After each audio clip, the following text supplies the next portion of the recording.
খোয়াই ত্রিপুরা জেলা তেলিয়ামুড়ার শান্তিনগর এলাকার বাসিন্দা সুজিত সরকার নামে এক যুবক দীর্ঘদিন ধরে একটি টোটো ভাড়া নিয়ে কিছু টাকা উপার্জন করে তার পরিবার প্রতিপালন করে আসছে। কিন্তু রাতে সে কাজ শেষে টোটোটি চার্জে বসিয়ে একটি ব্যক্তিগত কাজে যায়।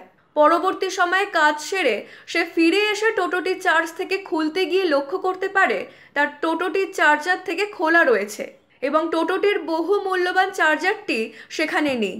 অনেক খোঁজাখুঁজি করেও হতদরিদ্র টোটো চালক চার্জারটি আর খুঁজে পায়নি। পরবর্তী সময়ে হতাশাগ্রস্ত হয়ে টোটো চালক সুজিত সরকার এই বিষয়ে তেলিয়ামুড়া থানার পুলিশের নিকট দ্বারস্থ হয়ে একটি মামলা দায়ের করে।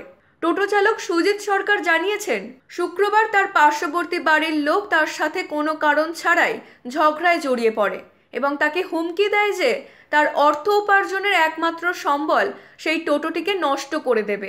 সেই কারণে বর্তমানে অসহায় টোটো চালক সুজিত সরকার তার টোটো গাড়ির চার্জার চুরির পেছনে তার পার্শ্ববর্তী বাড়ির লোকদের হাত রয়েছে বলে সন্দেহ প্রকাশ করেছেন।